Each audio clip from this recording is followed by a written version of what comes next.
Hello everyone and welcome back to Handmade by Trish. I guess this is better late than never with Easter just around the corner. I had hoped to get this out earlier, but I thought I'd better get it out now to give everybody time if they wanted to make one of these in time for Easter. So I actually saw these little treat bags done by a lady from Germany. And she did a video on it, but it was all in German, so I kind of saw how she put it together and then did my own measurements to fit the Easter eggs that I had and wanted to share that with you. I will put the link to the German one for anyone that's interested in the comments below. So these Easter eggs came from the warehouse. It's a pack of 30 and they're little hollow eggs with Whittaker's chocolates. Really yummy. Yes, I have had some. And so I wanted the measurements, so I altered the box so that I could get the measurements for mine. But it's very easy for you to alter to any size that you would want to make it. You just have to remember that the front and back of the box, this part, needs to be wider than your sides. So it can't be square measurements. So normally with something that was round or an egg, I would normally have a box that had 4 equal sides. But because I needed this to be different to give us this gap in the ears, it's slightly longer so the egg can actually move about on the inside, but it's the perfect size for the width. So I'm going to show you how to make this, and I'll put the measurements and everything below too so that you don't have to watch the whole thing again if you want to come back to it. I'm just going to put that sample one to one side. So I have used some paper that's just retired actually. It was some free celebration paper called Daffodil Afternoon that retired in March.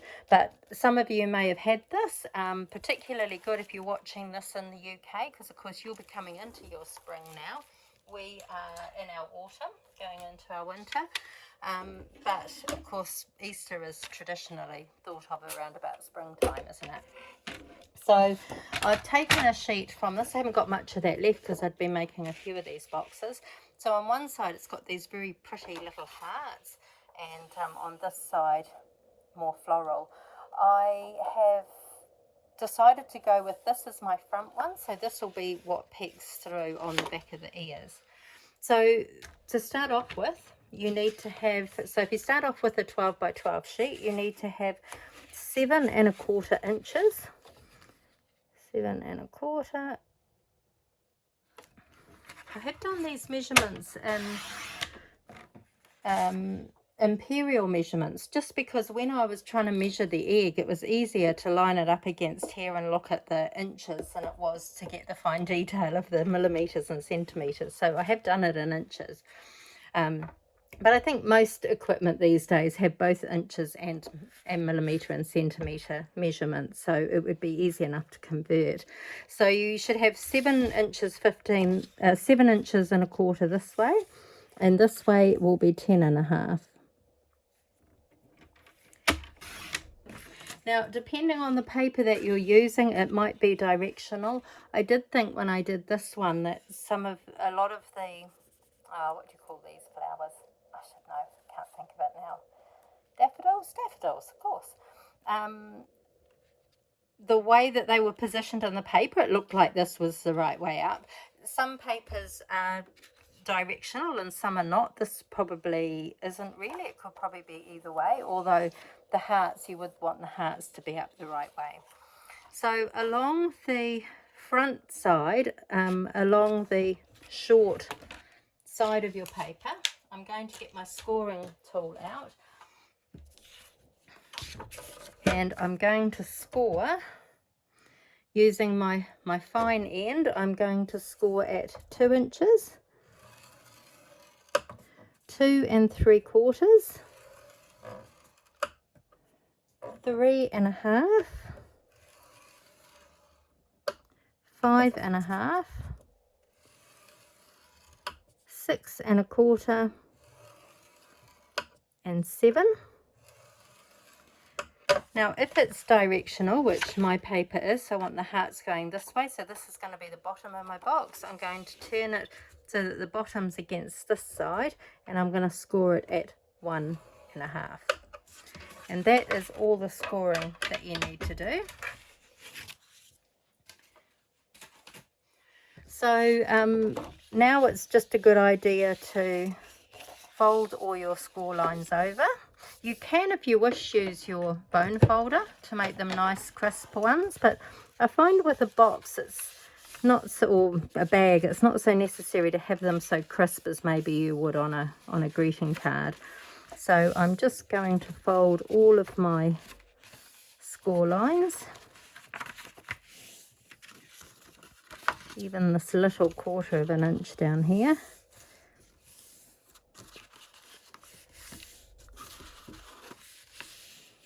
Okay, and then using a sharp pair of paper snips, whichever side of the paper is easiest for you to see your score lines. For me, it's this side.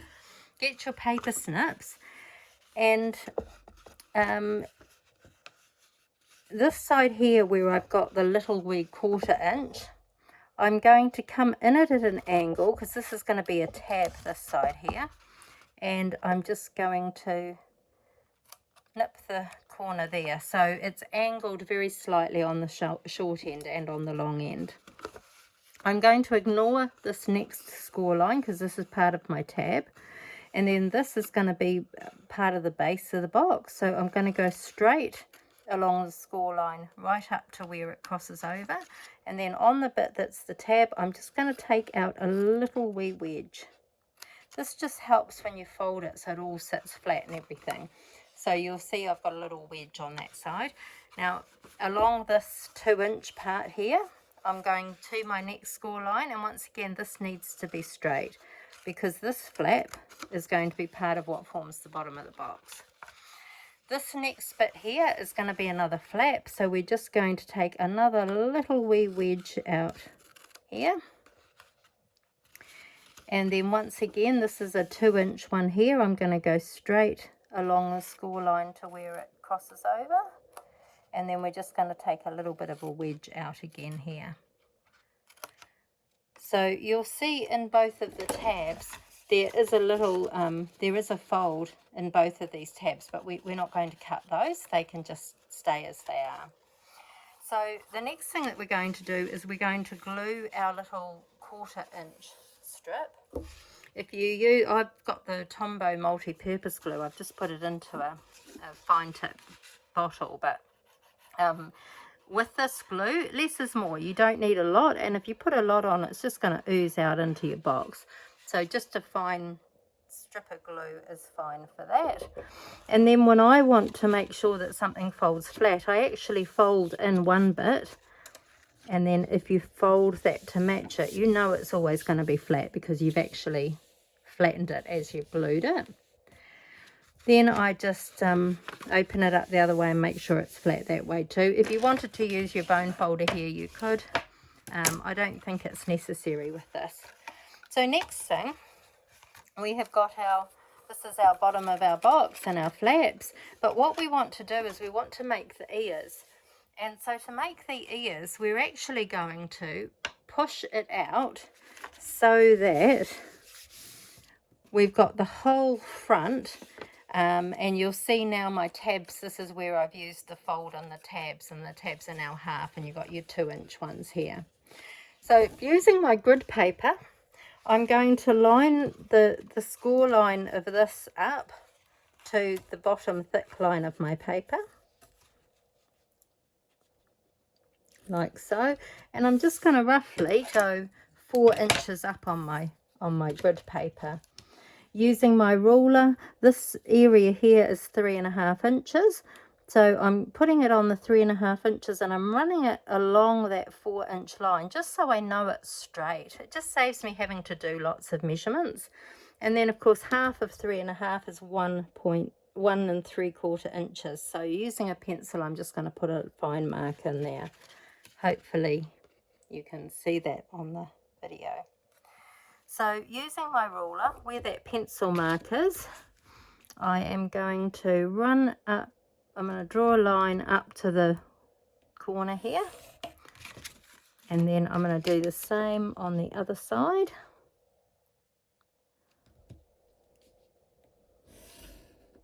It doesn't matter that you're drawing on it because you're going to be cutting this.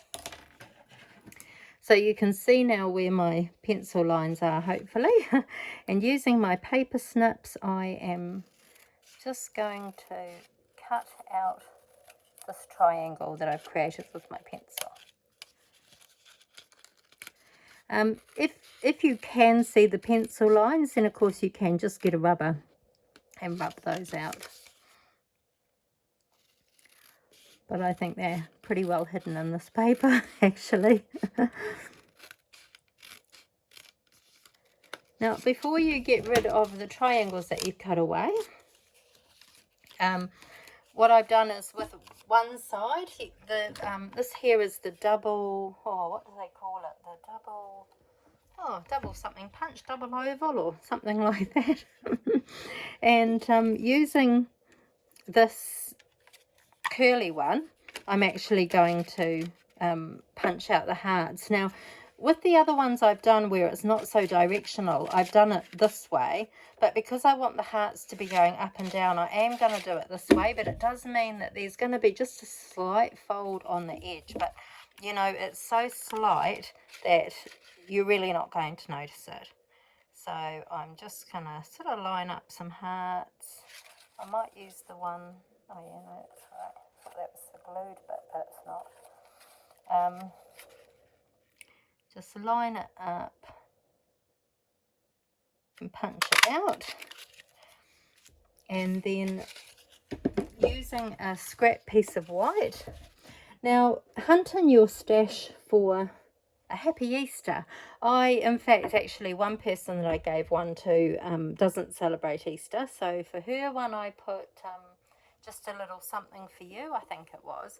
So I don't have very many Easter stamps. And the one that I do have is, I believe, from an old set called a Ranger Reef. So I've got a Happy Easter stamp out of that. Now, depending on what papers you used, I've wanted to tie in the colours of the paper. So in here we've got some pear pizzazz and we've got some pale papaya. So I'm going to do the Happy Easter in the pear pizzazz. Just ink up my stamp.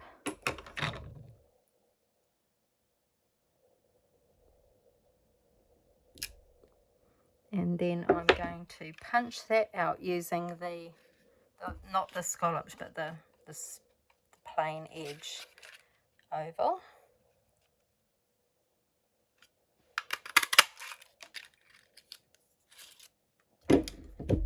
Close up my ink pad so I don't drop anything in it. And then with the pale papaya, I've used there's this really cute little stamp of 3 tiny little flowers. This is this little stamp here. It's from the Sweet as a Peach stamp set. This stamp set, I want to say, is retiring. I think this is retiring. So if it hasn't already sold out, it's going to end at I want to say the 2nd of May, I think, is when that catalogue runs out. And when that comes to an end, that stamp set will be retiring if it's not sold out before then. But I really, really love these 3 little cute flowers that come in this set. So using the pale papaya ink pad, I am just going to I've just used 2 of the flowers on there. I'm going to ink it up again, and I'm just going to use the one big one on there now. And you can see how cute that is, just putting those little flowers on there. Just quickly clean my stamps. So that's all the stamping that we're doing. Let me close up the ink pad so I don't make a mess. So I'm now going to use just a little bit of this multi-purpose glue. Just don't need a lot. Again, as I said, less is more with this glue. And I'm going to attach that. So I use the side that is going to be the side that's the inside of my ears, is what I use for the scalloped one. And then we're just going to, some plain one with some whisper white, we're just going to put the Happy Easter on there. Okay, we just pop that to one side for a minute. So we're going to assemble the bottom of the box because the ears are quite long. It's hard to do with this camera there. So we're going to, how I do the bottom of my boxes is I'll put one of the flat edges in, glue that up. I know some people put the flaps in, but I like the bottom of the bag to look really neat. And if you put the flaps in first, then you see the flaps when you're looking at it from the outside of the box looking inside. So I'm just using the multi-purpose glue, and I'm just gluing that down and using another one of the flat ones. So now when we look inside the box, it's all nice and clean. You don't have those tabs showing. So I'm just going to use my bone folder here to push down where I've glued. Make sure it's nice and stuck down. Now we're just going to coax these side pieces back the other way. So we actually want them to go in the opposite direction than what they're currently folded in at. So we're just going to gently coax that the other way. Then we're going to put our Easter egg that I've got here inside. And it just drops down nicely in there. So then now when we fold this up, we're going to put some ribbon around there, and that's going to give us our ears. So if I grab some ribbon, I did put some ribbon on the table. Here it is. So this is the pale papaya ribbon. This is the same colour as the flowers, and what I've stamped the flowers and the little Happy Easter tag as well. We're just going to tie a bow around the base of the bag. Now it doesn't matter, you don't need to have it precisely in place when you tie it, because you can just slide it up and down the bag to where you want it to sit. I'm just going to tie a little bow. This is really lovely ribbon. This is going to be retiring at the end of this catalogue at the end of April too, so if you want to get any of that, if there's any left, it's really beautiful ribbon. It's tricky to do while I'm trying to hold the ears tight, but nope, haven't got it. Let's try again. Third time lucky. This is it. This is going to work.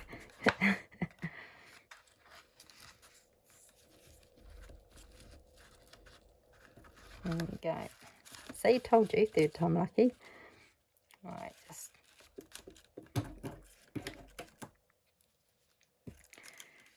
just cut my ends. That one looks alright as it is actually. So there's my little bow, and if you need to slide it down or slide it up, you can. Then using a couple of dimensionals, and I have those on my desk, oh there they are. Using a couple of dimensionals and the tag we prepared earlier, which is up here. Just going to put a couple of dimensionals on the back.